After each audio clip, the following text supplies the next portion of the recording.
Olá pessoal, sejam bem-vindos a mais um vídeo aqui no canal. Nosso papo de hoje é sobre inovação, sustentabilidade e futuro da mobilidade, com uma tecnologia que promete fazer diferença real no controle de emissões, o sistema ORVR, desenvolvido pela ITO. E antes da gente começar, aproveita para se inscrever no canal, deixar o seu like, comentar o que achou e compartilhar este conteúdo com quem também vive o mundo automotivo. E vamos apresentar o nosso convidado. Para falar sobre o tema, eu converso com o Ricardo Prado, ele é gerente de estratégia de produtos da unidade de negócios de automóveis e picapes do Grupo Mobility América do Sul da Ito. Ricardo, um prazer ter você aqui com a gente, aqui no balcão. Obrigado por ter aceito o nosso convite. Suas considerações iniciais, por favor. Muito obrigado pelo convite, Silvio. Prazer estar falando contigo e um prazer estar passando dividindo um pouco dessa tecnologia do RVR para todos os seus ouvintes aí e acompanhantes. Muito bom, muito bom. Então vamos lá. Ricardo, a gente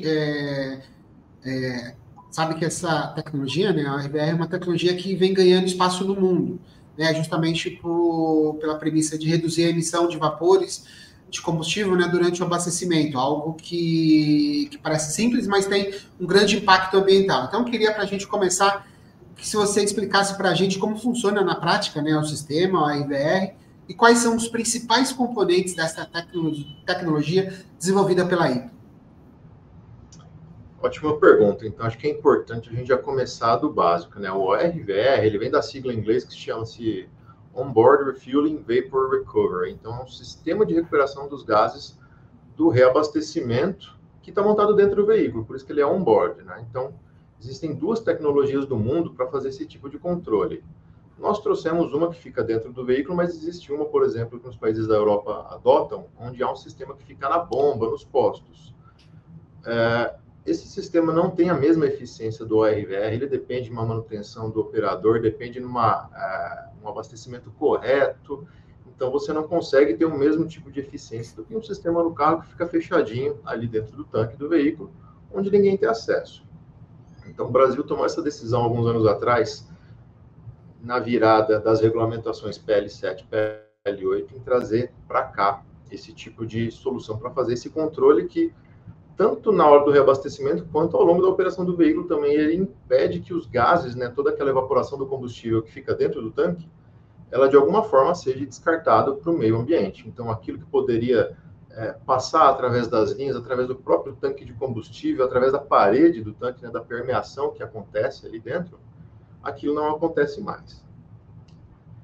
Então, quando a gente teve essa mudança de regulamentação, onde a gente passou a ter um limite de emissões evaporativas, então, uma série de impactos ali dentro do veículo, como, por exemplo, tanque de combustível com multicamadas para poder segurar todo esse vapor, todo esse combustível que poderia permear ali dentro da parede. Aquilo não vai mais acontecer. Teve uma mudança no próprio bocal de enchimento para ficar menor, para poder conter muito mais o vapor que passaria ali, e aquele cheiro de gasolina que normalmente a gente sente quando abastece, Então, aquilo reduziu bastante, mitigou bastante.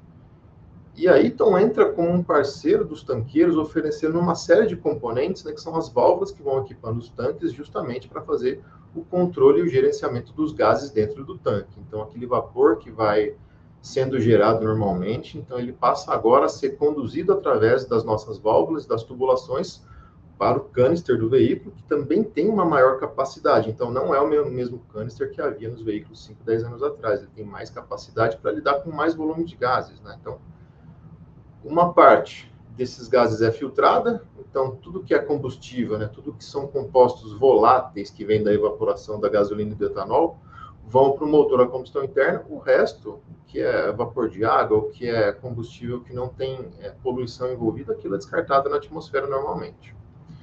Então, de uma forma resumida, a gente tem componentes como essa aqui, que é uma válvula de ventilação em rampas, e uma válvula de segurança em casos de capotamento, por exemplo. Então, se você tiver uma virada, essa válvula trava e ela não deixa nenhum veículo, nenhum combustível sair e ter riscos ali de incêndio, por exemplo. Tem válvulas de controle de abastecimento, como essa aqui, que ela é um pouco maior, então ela tem função de respiro também, mas essa válvula que comunica internamente através ali de gatilhos de pressão para fazer a parada da bomba de gasolina. Então, na medida que você tem o reabastecimento, essa válvula atua e fecha cessando o abastecimento. Então, aquilo tem toda essa questão de controle dos gases para não ir para o ambiente, mas tem um abastecimento correto, não ter respingo, não ter combustível vazando, que é algo muito indesejado. E a gente tem válvulas como essa aqui, que é uma válvula de controle de entrada de combustível. Então, ela fica entre o tanque e a tubulação de entrada. Então, ela tem uma vedação aqui dentro e ela impede que o combustível retorne pelo tubo de enchimento. Então, tudo isso atua no sentido de conter o vapor ali dentro do tanque e somente conduzi-lo através das tubulações que vão para o canister e depois para o motor. Então, a gente não quer que nada mais vá para o ambiente, gerando poluição, gerando uma série de complicações aí, né? Muito bom, e principalmente no momento que a gente está às vésperas aí de uma COP aqui no Brasil, né? E nunca foi tão falado sobre o assunto. A gente tem as práticas ESG cada vez mais sendo difundidas nas empresas, né? De uma forma geral, e tornar esse ambiente de posto também mais salubre para o colaborador, acho que é muito importante, né? Isso é muito legal, né? Com certeza, com certeza. Eu lembro claramente de fazer um abastecimento e sentir aquele cheiro, né? Tem até pessoas que até têm um pouco de nostalgia nisso, mas a realidade é que quem está abastecendo está o dia inteiro ali, aquilo é muito nocivo, e durante a operação também do veículo, né? Mesmo que você esteja rodando, não está mais abastecendo, aquele vapor continuava sendo jogado continuamente no ambiente, né? Então, nós não queremos isso, né? Queremos evitar esse tipo de contaminação, queremos entregar uma qualidade de vida melhor para os funcionários dos postos aí que trabalham diretamente aí nos auxiliando todo dia, né? Muito bom. Então, pelo que eu entendi, esse foco, né, da ORVR no abastecimento, capturando vapores que antes iam direto para a atmosfera, né?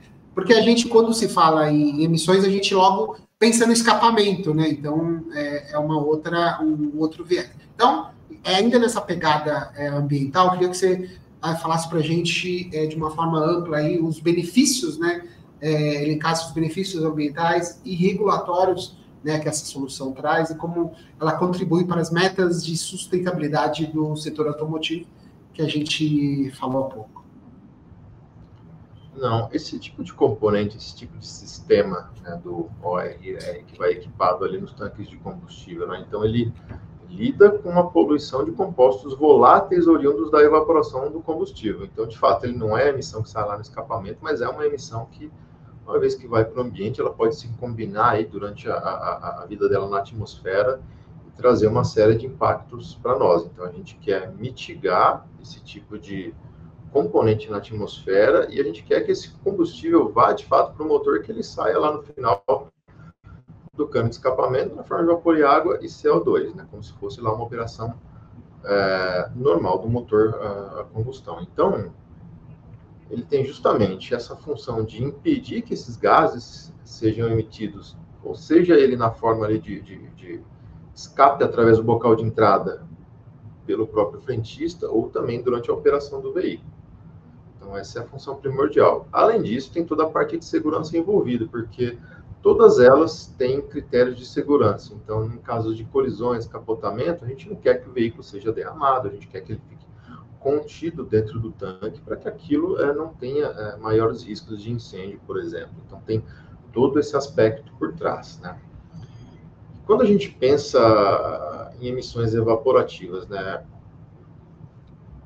a gente tradicionalmente pensa em emissões, igual você falou, lá na ponta do escapamento, que é um volume mais expressivo, é o que realmente a gente consegue observar, né, durante a operação do veículo. Então, as emissões evaporativas têm um volume realmente muito menor comparativamente com as emissões do escapamento. Porém, quando a gente deixa de pensar só no nosso veículo e pensa em toda uma frota circulante, aquilo passa a ser importante. Então, eu trouxe alguns números aqui, né? Eu fiz alguns cálculos antes aqui, só para a gente ter uma noção do que a gente está falando, né? A partir de 2022, a gente começou a ter o ORVR entrando, acho que com 20%, depois 23%, 50%, 60% da frota, e a partir do ano passado, 100% dos veículos, né, passaram a sair de fábrica com esse tipo de equipamento. Então, eu fiz uma estimativa, um pouco mais de 3 milhões já rodando com esse sistema. Pensando na rodagem média anual que a gente tem aqui no nosso país e no nosso consumo de combustível, eu estimei mais ou menos 82 bilhões de quilômetros que essa frota rodou de lá para cá, o que equivale a mais ou menos 5 bilhões de litros de combustível. Então, é muita coisa. O que o ORVR está fazendo aí? Ele está evitando uma emissão de mais ou menos 8 milhões de toneladas de compostos voláteis. Então, esses 8 milhões de toneladas iriam para a atmosfera e, estando na atmosfera, vão afetar a nossa saúde, vão recombinar com outros componentes na atmosfera, gerando mais poluição ainda. Esses 8 milhões de toneladas equivalem a mais ou menos 11 milhões de litros de combustível que deixaram de evaporar, ou seja, esses 11 milhões de litros voltaram para o motor e passaram a realimentar o sistema também. Então, ele tem uma correlação com o aumento da eficiência geral do veículo como um todo, ou seja, aquele combustível que a gente está colocando, ele está deixando essa fração que era perdida por evaporação, está passando a fazer a sua função como deveria ser, né, de gerar energia e movimento para o funcionamento do carro. Então, tem uma série de fatores aí de abrangência que a gente vai podendo observar com esse tipo de sistema. Muito bom. O Ricardo, e com o material que Marcelo enviou para a gente, tem essa questão da obrigatoriedade, né, de 2025, que todos os veículos novos, flex, gasolina e etanol, terão que sair de fábricas equipados com o sistema ORVR. Né? Então, eu queria, pegando esse gancho aí, com essa obrigatoriedade, obviamente, quando se torna obrigatório, não tem o que fazer, né? Você precisa seguir, né? Porque existe punição e isso acontece. Queria que você elencasse para a gente quais você considera seriam os principais desafios e oportunidades para a indústria automotiva brasileira, né? E se essa mudança, de alguma forma, ela pode estimular o desenvolvimento local de tecnologia, né, e engenharia. Essa é uma ótima pergunta, né? Então, eu estou hoje no cargo de gerente de estratégia de produto, mas eu sou engenheiro, né? Trabalhei mais de 10 anos aí diretamente na parte técnica, né? Então, toda vez que a gente vê uma janela dessa de mudança, são muitos desafios para a gente do lado técnico, né? Então, acho que uma parte fundamental é o desenvolvimento de know-how local aqui. Então, toda a parte de engenharia, toda a parte de projetistas, né? Esse time precisa ser treinado, precisa aprender uma série de novas regulamentações, produtos diferentes, para poder incorporar isso aqui e passar a atender uma regulamentação nova. Então, acho que isso é um desafio muito grande, porém também é uma oportunidade, né, para as pessoas ali buscarem novos conhecimentos, novas frentes aí de materiais diferentes, tecnologias diferentes. Então, a gente tem uma exposição a produtos novos que a gente não tinha antes, e aquilo sempre agrega conhecimento para a gente e amplia o nosso leque de ferramentas aí de trabalho, né, para a gente continuar a nossa carreira técnica pensando nesse viés aqui somente, né? Então, acho que esse é um desafio, mas eles têm mais algumas coisas aqui também, né? Que, como acaba sendo uma tecnologia, uma virada de chave, né? Meio top-down, a gente tem sempre o limite do tempo. Então, tem que fazer uma correria para poder implementar até uma data X que foi estimulada. Então, isso também acaba sendo um grande desafio, porque você acaba tendo que alinhar uma série de fatores dentro do veículo. Não é uma mudança simples. Então, o PL7 aconteceu isso. O PL8 também, ele precisa do ORVR e mais algumas coisas, como monitoramento OBD, né, e sinalização em caso de vazamento. É uma linha que hoje a gente não trabalha, mas a gente sabe que teve uma mudança bastante significativa para a indústria, né? Então, tudo isso são muitos desafios, né?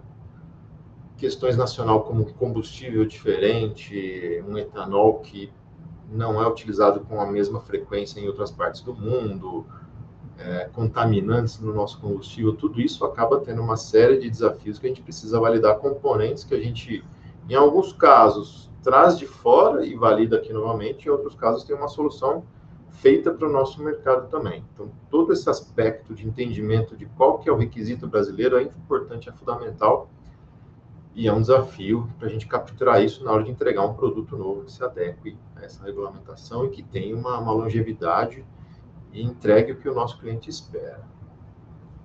Acho que outro ponto importante também, questões como disponibilidade de matéria-prima, né? Para vários casos, a gente vê que não há fornecimento local, a gente depende de uma importação. Então, é um desafio no começo, mas que eu entendo que acaba sendo como uma oportunidade de trazer isso para cá. Então, as empresas que observarem esse tipo de demanda, trazer para cá, eu acho que é uma janela interessante, assim como a Eaton observou e trouxe a fabricação local desse tipo de válvula. Então, a gente hoje é pioneiro aqui no Brasil e até então somos os únicos fabricantes do sistema ORVR aqui no Brasil. Então, a Eaton observou o que estava acontecendo com o mercado, qual que era a tendência e apostou nesse tipo de tecnologia aqui no Brasil e trouxe para cá. Aproveitou essa janela de oportunidade e trouxe essa linha de produto. Então, isso trouxe uma série de oportunidades para a gente de desenvolvimento também. E pegando essa última fala sua, que a Eaton é a única empresa, né, que produz esse tipo de válvula, é muito legal porque, de uma certa forma, mostra o protagonismo, né, que é importante e da tecnologia local, né? Então, queria saber a questão dos investimentos, né? Quais foram os investimentos e desenvolvimentos necessários, porque uma tecnologia como essa, ela exige muito da empresa, né, e dos seus profissionais. Então, os investimentos e desenvolvimentos necessários para alcançar essa capacidade produtiva no país e de que forma, né, essa estrutura, né, que foi construída ou a estrutura que já foi formada ajuda a entender a demanda que vem com a nova regulamentação, porque vai aumentar demais, né, vai requerer muito, né? Com certeza. Então, do lado do know-how técnico, esse tipo de solução aí então já tem há mais de 20 anos fora do Brasil. Por exemplo, os Estados Unidos é um mercado que já tinha o ORVR sendo aplicado nos veículos há bastante tempo. Então, tecnicamente, existia um domínio da tecnologia pelo time norte-americano, porém, quando a gente traz para cá e ainda colocando essa série de desafios que a gente conversou um pouquinho agora, né, de mercado brasileiro, combustível diferente, contaminantes, solventes, temperatura diferenciada, tudo isso faz com que a gente tenha que rever uma série de conceitos e premissas que existem do projeto para fazer uma adequação correta do produto para a nossa aplicação. Então, tem uma transferência de tecnologia fundamental para cá, de know-how técnico e um desenvolvimento de pessoas muito grande. Então, engenharia de produto e aplicação, que existe pessoas locais que, claro, não fazem todo o desenvolvimento aqui. A gente conta com suporte, times de engenharia fora do Brasil e validação também em laboratórios, mas tem engenharia local, também como times de vendas, toda a parte de cadeia de suprimentos, fornecedores, que são fornecedores diferentes do que a Eaton trabalhava até então, né? A gente tinha uma base de fornecimento para componentes em aço muito forte. Aqui são componentes totalmente ali em polímero, a maioria deles, então são polímeros muito diferentes, fornecedores diferentes, então tem todo um desenvolvimento nesse sentido para a gente poder operar aqui no Brasil, então, matérias-primas diferentes também. Então, falando de tecnologia, fornecedores, matéria-prima e todo o desenvolvimento, de fato, de uma linha nova de fabricação. Então, é uma linha que a gente precisou identificar um espaço aqui na nossa fábrica, aqui em Valinhos, para colocar essa linha de fabricação. Então, são 4 linhas que a gente tem hoje aqui. Um investimento que a gente não pode hoje abrir quais foram os números, mas foi um investimento expressivo e teve aumento de capacidade ali no meio do caminho, uma linha nova que não foi planejada, que a gente incorporou durante esse processo, e a gente quer ampliar ainda mais aqui no nosso mercado, né? Então, linha de produto com montagem, onde a gente tem robôs colaborativos que trabalham junto com o operador, toda a parte de teste 100% automático, então as peças são testadas em 100%, laboratórios de inspeção para essas peças que são produzidas localmente também. Então tem uma série de pontos onde a gente precisa fazer um investimento, seja de recursos, estrutura, como de pessoas também, operadores, técnicos de segurança, qualidade, uma série de ramificações e, como você comentou, né, não é uma mudança, uma implementação simples, né? Era uma linha de produtos totalmente nova que não existia aqui em Valinhos e nenhuma outra Eaton aqui no Brasil. Então foi um investimento muito grande, pioneirismo muito grande que a gente teve ao trazer esse produto para cá alguns anos atrás. Muito bom. E, Ricardo, para a gente finalizar, vocês participaram, né, recentemente da SAE Brasil, a Eaton foi patrocinadora, né, e também trouxe assuntos relevantes, né, apresentou assuntos relevantes, né, para a tecnologia. Eu queria saber de você aí como que foi essa participação, né, e se essa participação reforça o compromisso da empresa com a inovação, né, é sempre importante participar da S Brasil, que é um grande evento para o setor, se isso reforça esse compromisso da empresa com a inovação, com a sustentabilidade, né, e o desenvolvimento tecnológico do setor automotivo, que é tão importante, né?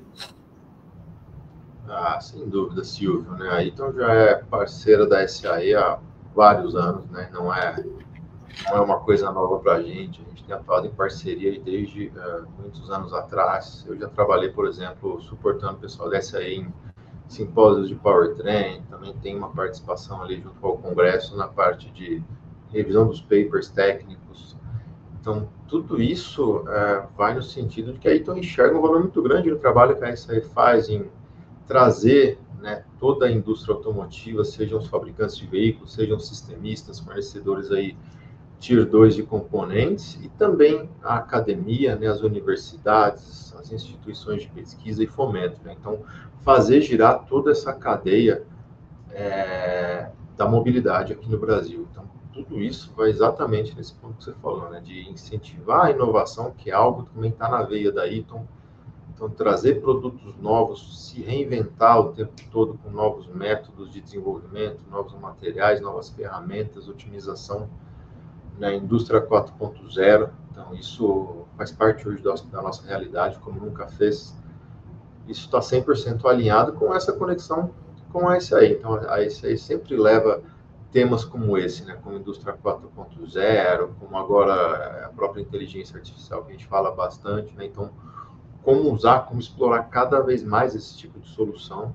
E aí, então, vê muito valor nisso. E quando a gente pensa do lado de inovação e sustentabilidade, acho que esse ponto tá em contato, sempre trabalhando junto com essas outras empresas, com as instituições, academias, direcionando também qual que é o debate, para onde que a gente quer ir em termos de tecnologia nacional, reforçando a nossa visão de indústria nacional e capacidade técnica do nosso engenheiro aqui no nosso país, né, que é super, super bem visto lá fora, né, como um profissional de altíssima capacidade, altíssimo know-how técnico e entrega. Né?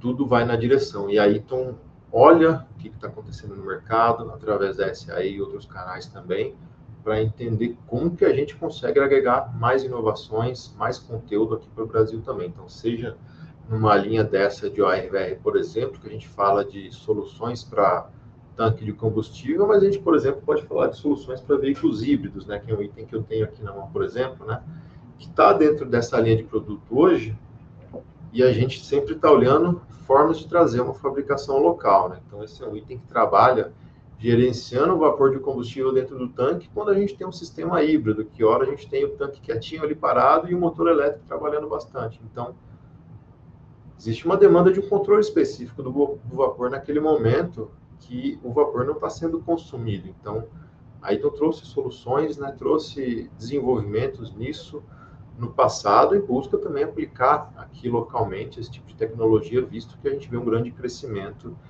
de soluções como híbridos plug-in, híbridos leves, né, e também os veículos a bateria. Então, tudo isso caminha na mesma direção. E aí, então, enxerga esse valor da SAE. Estamos lá sempre, congressos, simpósios, buscando participar e auxiliar a SAE nessa empreitada. Muito bom, Ricardo. Ricardo, muito obrigado pela entrevista, pelas informações. Queria que você fizesse suas considerações finais agora, por favor.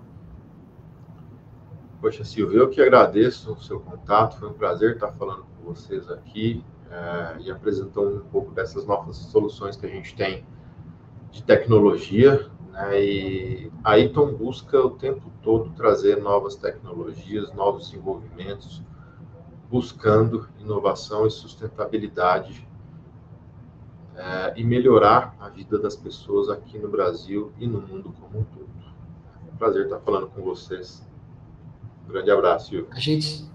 A gente que agradece, então, esse foi Ricardo Prado. Ricardo, gerente de estratégia de produtos da unidade de negócios de automóveis e picapes do Grupo Mobility América do Sul, né, da Eaton. Queria agradecer imensamente ao Marcelo da assessoria de vocês, que fez toda essa ponte aí. Muitíssimo obrigado. E é isso. Então, você acompanhou até aqui, não esquece de se inscrever no canal, deixar o like, comentar, compartilhe esse conteúdo com a sua rede e até o nosso próximo vídeo. Obrigado, pessoal. Até mais. Tchau, tchau.